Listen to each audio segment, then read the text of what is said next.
kan saya tahu. Itu loh. Makin ke sini, makin mepet, makin kecil. Nah, beda dengan DPR RI. Udah Bu, kalau DPR RI saya pernah ngalamin. Apalagi sekarang Bu, makin naik lagi. Padahal modal jadi anggota DPRD provinsi dan DPR RI itu sama. Saya tentu tahu yang gini-gini, kan kita pengalaman Pak. Ya kan, saya cuma nasibnya lebih bagus aja daripada bapak-bapak. Mudah-mudahan ke depan Bapak juga nasibnya bisa jadi gubernur lah di daerah masing-masing, tapi jangan di Jawa Barat. Berat lawan saya. Saya kemarin ketemu sama Gubernur Kalimantan Timur. Ini makan pemikiran, kan kita boleh dong punya pemikiran. Saya bilang, Gubernur Kaltim penduduknya berapa? 4 juta. Berarti kalau 4 juta, saya rata-rata satu rumahnya 4, saya bilang. Berarti rumahnya kan cuma 1 juta. Iya. Loh, kalau penduduk Kaltim 1 juta, rumahnya cuma 1 juta, kan sebenarnya bagi Kaltim ngasih 5 juta per rumah bisa. Karena 1 juta kali 5 juta, 5 triliun Pak. Jakarta ini Pak, penduduknya di bawah 10 juta, APBD-nya 90 triliun. Kalau di Jakarta itu dari 10 juta ada 2 juta kepala keluarga, itu orang Jakarta bisa digaji per kepala keluarga 10 juta. Kenapa? Karena 10 juta dikali 2 juta hanya 20 triliun. Kalau saya gubernurnya bagi. Dan terakhir, ini bahan renungan kita Pak. Ini saya selalu ngomong berulang-ulang. Gedung ini namanya gedung sate Pak. Satenya itu ada 6 Pak. Kata sekda saya, 6 itu melambangkan bahwa dulu POC itu membangun dengan 6 juta golden. Dan saya itu sampai hari ini tetap merasa malu Pak, sebagai birokrat, sebagai politisi. Makanya saya punya ambisi untuk mewujudkan itu. Kenapa? Belanda Pak membangun infrastruktur di mana-mana dengan 1, pelabuhan, 2, lapangan terbang Pak, markas pertahanan angkatan udara, gedung-gedung di mana-mana, kemudian jaringan irigasi, jaringan kereta api, jaringan listrik, telekomunikasi. Mereka cuma ngandelin jualan teh di Jawa Barat, jualan kina, jualan karet, jualan teh, jualan kina, jualan karet, bisa bikin gedung sate, bisa bikin gedung pakuan, gedung Bank Indonesia, stasiun kereta api, Husen, pangkalan udara, pelabuhan, jaringan laut, jaringan darat. Kita ini sudah segala dijual, sudah bikin apa?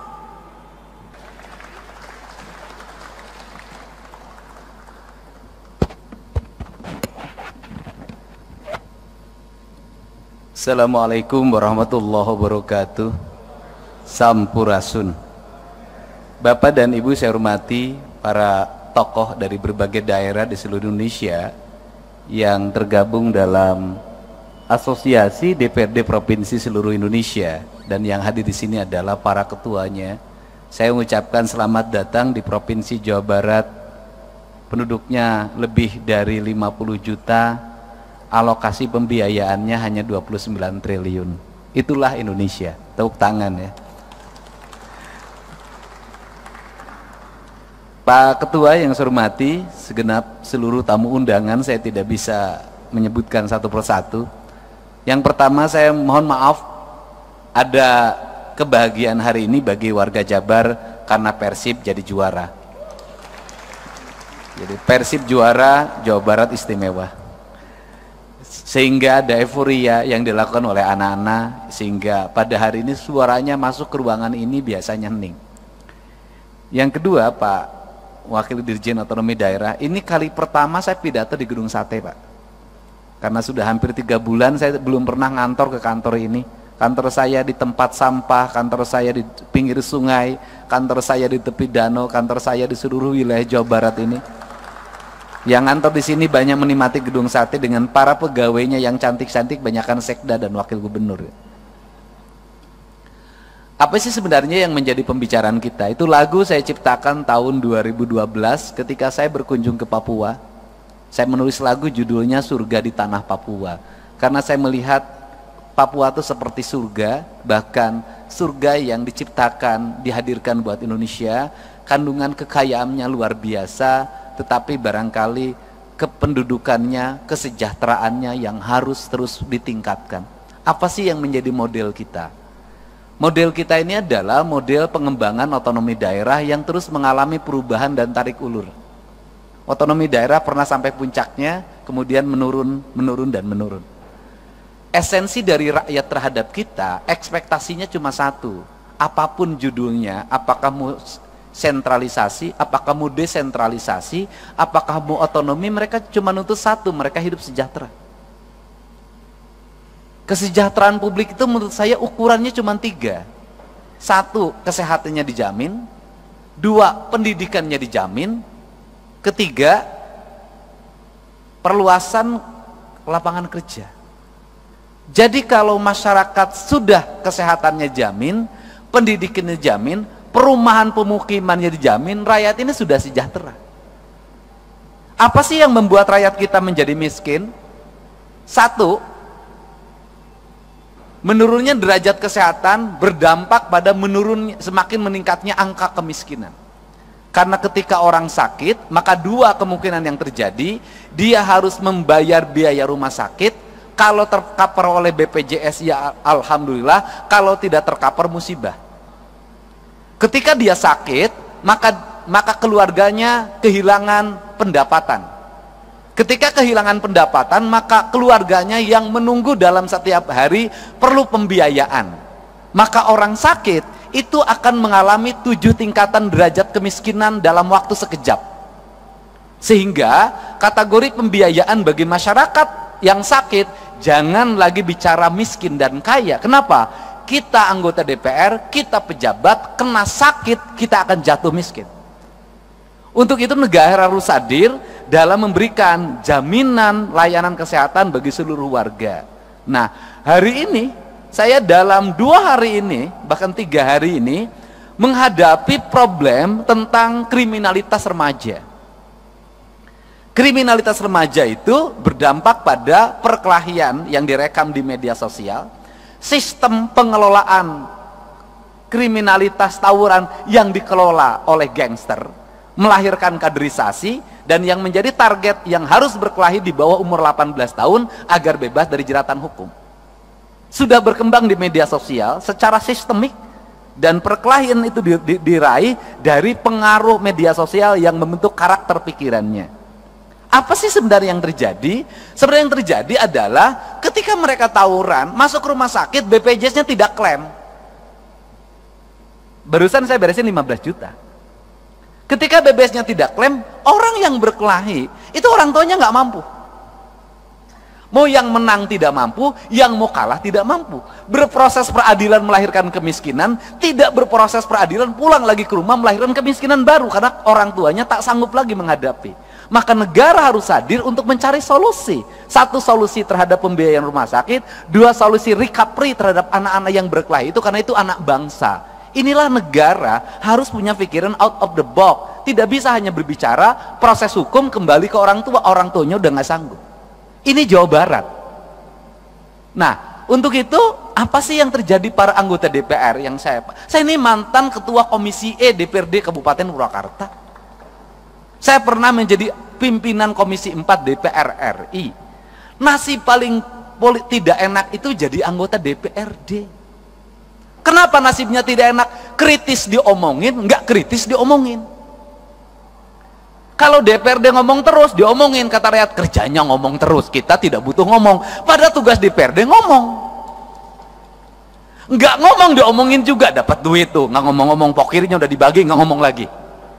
Ini problem, Pak. Nah, seluruh problem itu bisa ditempuh dengan apa sih? Dengan keterbukaan. Keterbukaan itu apa? Kita harus mulai berani menceritakan apa adanya tentang diri kita, tentang isi anggaran kita, tentang kebijakan fiskal pusat dan daerah, tentang kebijakan fiskal kabupaten provinsi terhadap kabupaten kota terhadap desa. Sampaikan secara terbuka dan apa adanya, termasuk apa yang dialami problem anggota DPRD. Apa sih problem anggota DPRD? Saya ini anggota DPRD, pernah ngalamin. Begitu jadi pinjem bank, honornya tinggal sisa 5 juta lagi, istri nambah 1 lagi. Konstituen tiap hari dibanding pejabat eselon 2 di provinsi, dibanding sekda yang datang ke rumahnya banyakan anggota DPRD. Gitu loh. Sekda dapat tunjangan 70 juta, nggak ada yang minta. Eselon 2 dapat tunjangan 50 juta, nggak ada yang minta. Anggota DPRD tunjangannya sudah habis dijaminkan ke Bank BJB, tinggal 5 juta yang mintanya tiap hari. Harus kondangan, yang meninggal harus dilayat tiap hari. Pergi ke kantor kaca harus dibuka, kalau kaca ditutup, wah kelihatan tuh sombong dia. Itu sedangkan fiskal terbatas, nyari lagi lewat perjalanan dinas sekarang makin kecil. Kalau pergi perjalanan dinas, siapa yang paling banyak yang ngikutin?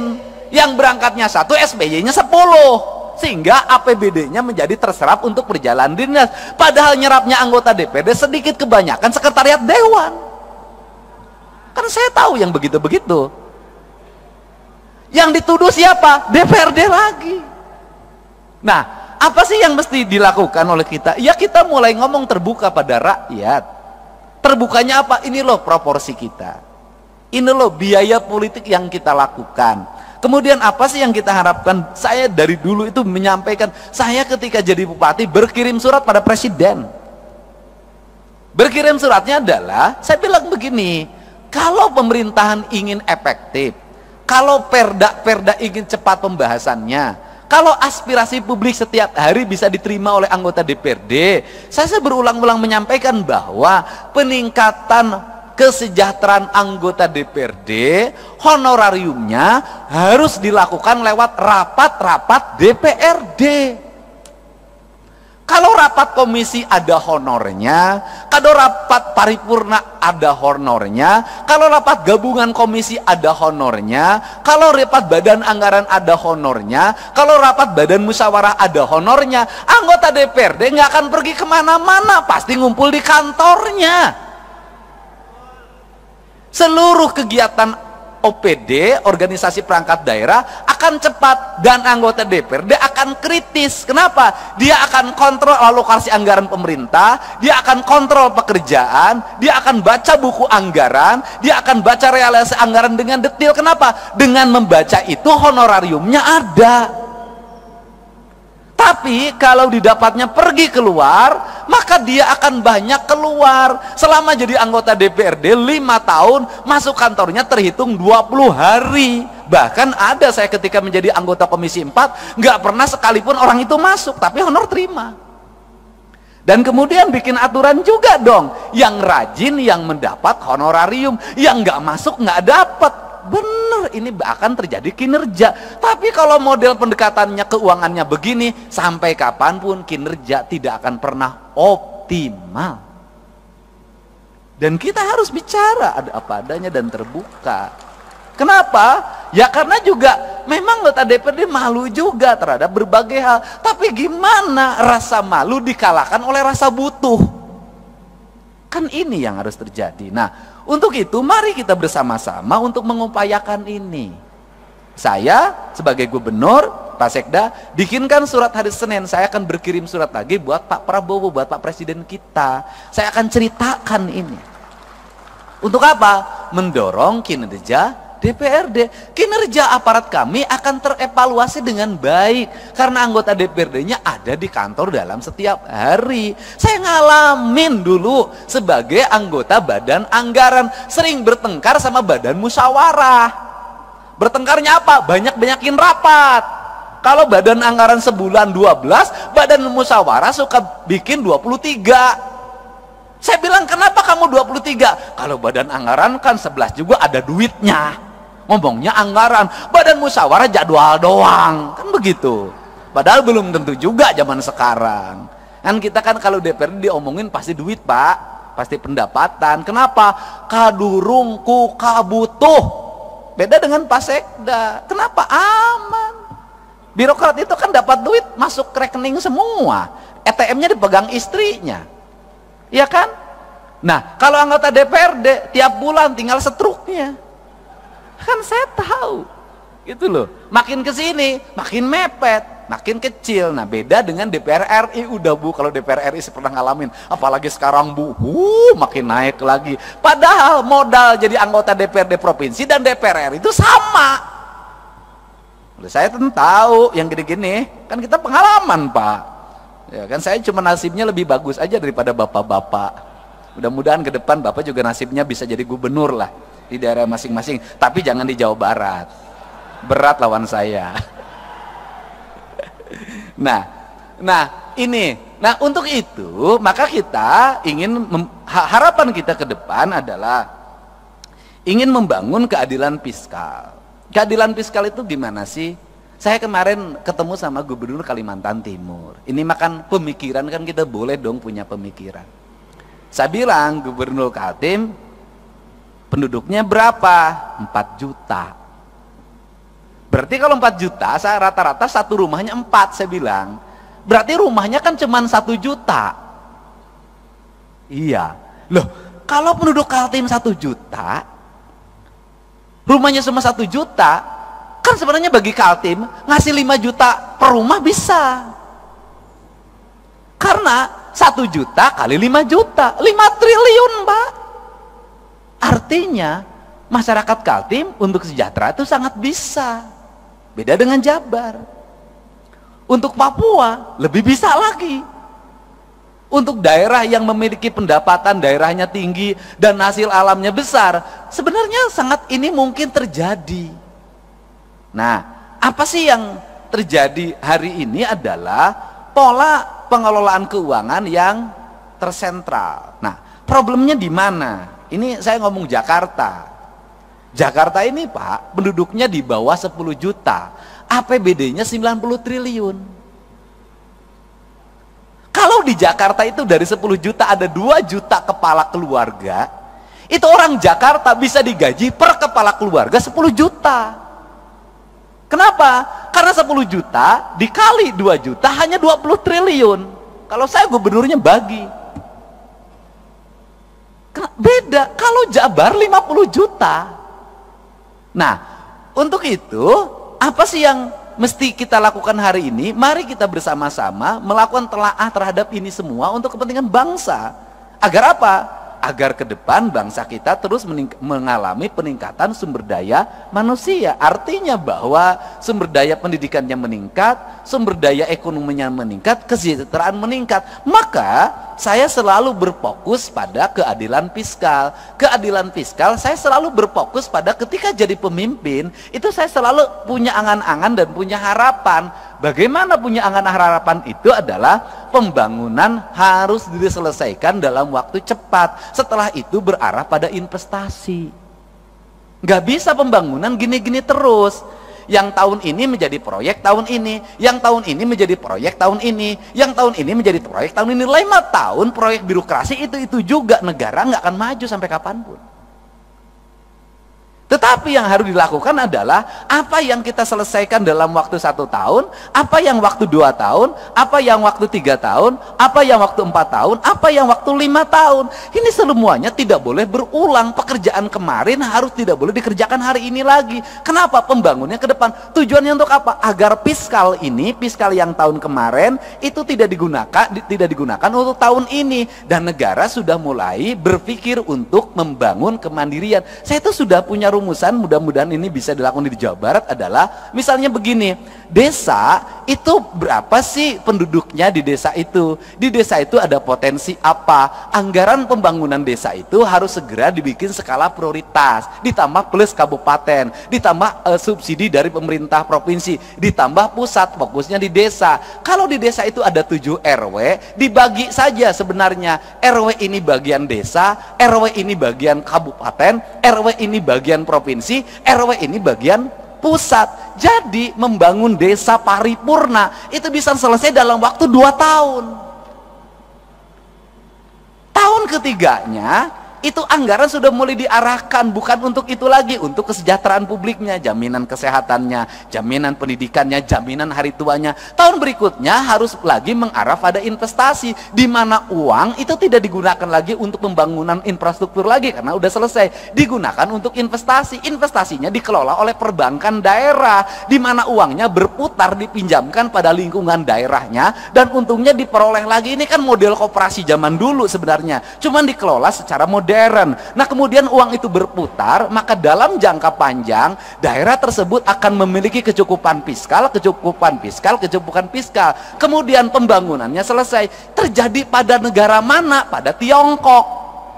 Tiongkok itu pembangunannya dilakukan secara terstruktur, terencana, dilakukan oleh negara dengan waktu cepat, kemudian negara memiliki kecukupan fiskal, kemudian Tiongkok berkembang investasinya. Setelah berkembang investasinya, kebutuhan pembangunan di daerahnya dianggap sudah cukup, kemudian mereka punya fiskal yang cukup, mereka harus bergeser ke tempat lain untuk menggeser sumber daya manusianya, sumber daya ekonominya diputarkan di negara lain, rakyatnya ikut kerja. Tetapi setelah proyeknya berjalan, mereka balik lagi dapat duit lagi 2-3 keuntungan. Dia pakai bahan baku dia punya dia pakai sumber daya punya dia, dan punya fiskal punya dia. Rakyatnya kerja, barangnya dijual, setelah itu dia dapat keuntungan lagi, balik lagi ke negaranya. Kita mulai berpikir desa-desa dan kabupaten ke situ. Dan ini harus kembali bahan diskusi. Kenapa? Karena kita punya tugas. Kita ini hari ini adalah pahlawan untuk anak cucu kita ke depan. Tinggal pertanyaannya adalah, apakah anak cucu kita ke depan akan menganggap kita pahlawan atau pengkhianat? 45 dianggap pahlawan, mungkin 66 masih dianggap pahlawan, 71 mungkin dianggap pahlawan. Pertanyaannya lah, kalau mimpi tentang keadilan tidak segera terwujud di tengah-tengah masyarakat, maka dimungkinkan 30 tahun ke depan Agustusan nggak bikin lagi doa buat kita. Kenapa? Mereka tidak punya catatan reputasi kita dalam membangun keadilan di negeri ini. Nah, inilah kerangka pikir dan kerangka pijak yang harus dibangun oleh kita secara bersama-sama, tanpa kita membicarakan berasal dari partai mana. Karena kita sama-sama berkomitmen membangun negara ini dengan baik, membangun keadilan sosial secara paripurna. Dan keadilan sosial hanya bisa diwujudkan dengan pendekatan fiskal. Nah, yang terakhir, Jakarta ini duitnya banyak, benar. Tapi Jakarta duitnya banyak, itu duit dari daerah-daerah. Karena perusahaan di Kalimantan Timur, perusahaan di Sumatera Barat, perusahaan di Kalimantan Selatan, perusahaan di berbagai, termasuk di perusahaan di Jabar, itu kantor pusatnya di Jakarta. Bayar PPH-nya itu, NPWP-nya Jakarta, sehingga dapat bagi hasilnya Jakarta lebih gede. Pak, sebenarnya yang kebagian baunya kami, Pak, yang kebagian demonstrasinya kami, Pak, tapi yang menikmati dana bagi hasilnya Bapak, Pak. Untuk itu kesini kan sekarang sebagian, Pak, ya teman-teman, itu loh. Itu yang di Jabar, yang di tempat lain juga sama. Ini yang harus kita bicarakan bersama, Pak. Kenapa? Kita ini daerah-daerah memiliki tanggung jawab beban yang luar biasa. Orang Kalimantan punya uang di keruk, ya kan? Kemudian orang Jawa Barat punya uang bagaimana? Ada debu, ada asap, ada limbah, ada jumlah manusia yang banyak dari mana-mana ke sini, ada konflik ketenaga kerjaan, ada demonstrasi ketenaga kerjaan, ada problem sosial di mana orang yang di sekitarnya asalnya punya sawah, hilang sawahnya, asalnya punya kebun, hilang kebunnya, kehilangan mata pencahariannya, tergeser dia oleh persaingan orang, mereka menjadi kelompok miskin baru. Nah, kemudian infrastrukturnya buruk, sanitasi lingkungannya buruk, pendidikannya, sekolah-sekolahnya buruk. Ini yang menjadi PR kita untuk diperbaiki. Nah, kemudian Jakarta dapat duit gampang banget, Pak. Hotel berbintang, tidak usah nagih kayak pajak galian C, Pak. Dikejar-kejar, dibohongin sebagian, gitu loh, Pak. Ada, kemudian ada debunya, ada ancaman longsornya. Jakarta mah kagak, Pak. Gedung perkantoran 27 lantai, 31 lantai, ber-AC, orang bayarnya sambil tersenyum, Pak, tidak sambil marah. Berjejer, tanahnya harganya meningkat sehingga dapat berkah. Makanya Bapak dapat berkah jadi ketua DPRD orang Betawi di Jakarta. Untung tidak jadi ketua DPRD di Jawa Barat, Pak. Ketuanya pas rambutnya sampai lepas, Pak, saking pusing, Pak. Nah, ini kan yang harus dibicarakan oleh kita, dan saya ingin para anggota DPRD dalam pertemuannya ada rekomendasi kontributif bagi perbaikan bangsa, bagi upaya membangun keadilan sosial, bagi upaya melakukan kebijakan keadilan fiskal. Karena apa? Karena negeri ini hanya bisa dibangun dengan fiskal yang baik, fiskal yang sehat, fiskal yang terencana, fiskal yang terarah, dan fiskal yang tidak lari ke luar negeri. Fiskalnya harus berputar di sini. Untuk itu saya mengucapkan terima kasih. Semoga kalau tadi Pak Ketua DPRD Jawa Barat sudah dinobatkan sebagai ketua terpilih, saya ucapkan selamat, Pak. Ya kan? Karena yang menyampaikannya Ketua DPRD DKI yang ketua hari ini. Dan saya baru, Pak, sepanjang sejarah berdemokrasi, Pak, ada ketua asosiasi, partainya beda, daerahnya beda, menyerahkan tampuk kekuasaan pada Bapak. Pada tempat tadi yang partainya berbeda. Kenapa itu diberikan? Karena memang nggak ada honornya, Pak. Ya, Pak, ya, duitnya kan harus nyari sendiri, Pak. Tapi selain itu adalah bentuk penghormatan dan penghargaan, gitu loh. Penghormatan dan penghargaan jauh lebih tinggi dibanding honor. Untuk itu kan jadi ketua DPR itu mencari kehormatan dan mencari penghargaan, bukan mencari honor. Makanya honornya nggak usah gede-gede. Bohong, kita harus lebih tinggi lagi. Saya ucapkan terima kasih para wakil ketua DPRD Provinsi Jawa Barat. Mudah-mudahan pertemuan ini pertemuan yang berkah, pertemuan yang membawa kebaikan, dan pertemuan yang bisa melahirkan rasa adil bagi kepentingan masyarakat Indonesia.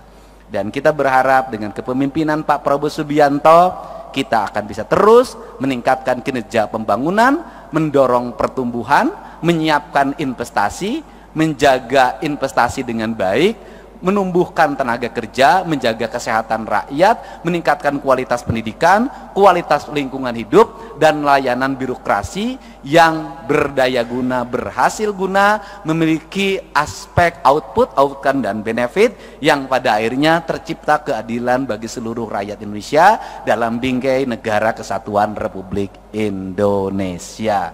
Saya ucapkan terima kasih, dan terakhir, ini bahan renungan kita, Pak. Ini saya selalu ngomong berulang-ulang. Gedung ini namanya gedung sate, Pak. Satenya itu ada 6, Pak. Kata sekda saya, 6 itu melambangkan bahwa dulu POC itu membangun dengan 6 juta golden. Dan saya itu sampai hari ini tetap merasa malu, Pak, sebagai birokrat, sebagai politisi.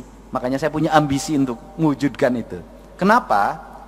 Belanda, Pak, membangun infrastruktur di mana-mana dengan 1, pelabuhan, 2, lapangan terbang, Pak, markas pertahanan angkatan udara, gedung-gedung di mana-mana, kemudian jaringan irigasi, jaringan kereta api, jaringan listrik, telekomunikasi. Mereka cuma ngandelin jualan teh di Jawa Barat, jualan kina, jualan karet, jualan teh, jualan kina, jualan karet, bisa bikin gedung sate, bisa bikin gedung pakuan, gedung Bank Indonesia, stasiun kereta api, husen, pangkalan udara, pelabuhan, jaringan laut, jaringan darat. Kita ini sudah segala dijual, sudah bikin apa? Nah, ini kenapa saya sangat ketat sama fiskal, itu kita ini sudah segala dijual, kita ini sudah bikin apa? Ini renungan kemerdekaan kita. Belanda yang katanya penjajah hanya ngelola kebun teh, kebun karet kalau di Jawa Barat, sama kebun kina, bisa bikin bangunan di Jawa Barat seperti ini. Kita sudah bikin berapa pangkalan udara, Kita sudah bikin berapa pelabuhan, berapa stasiun kereta api, berapa rel kereta api baru. Yang ada pun rel kereta apinya sekarang hilang dengan papan-papan dan besi-besinya. Nah, mudah-mudahan ini bahan evaluasi kita. Kita sudah, kata orang Sunda, kita sudah tunggul di larung, catang di rumpak. Sudah segala diangkat, pasir diangkat, batu diangkat, laut udah segala rupa. Kok kita nggak kaya-kaya? Kenapa sih? Berarti ada perencanaan belanja yang salah, ada belanja yang salah. Untuk itu, mari kita perbaiki cara belanja kita dan cara mengelola keuangan kita dengan prinsip 2, kata orang Sunda, saeutik kudu mahi, loba kudu nyesa. Apa artinya? Sedikit harus cukup, kemudian banyak harus tersisa. Dan di Jawa Barat itu lengkap. Di Jawa Barat itu ada daerah yang paling makmur, namanya Cimahi. Mahi itu artinya cukup. Ada daerah yang paling susah, namanya Cisaat. Saat itu artinya kering. Nah, itu Jawa Barat. Dan Jawa Barat itu kekuatannya di air. Jadi kalau orang Jawa Barat pengen makmur, maka perkuatlah pengelolaan air.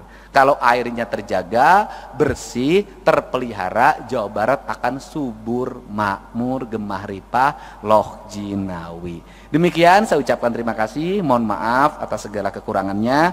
Semoga pertemuan ini pertemuan yang membawa kebahagiaan ketika pulang ke rumahnya masing-masing. Semoga betah di Bandung, bisa makan di Bandung, tidur nyenyak di Bandung, tapi tidak boleh tidurnya ditemani oleh orang Bandung.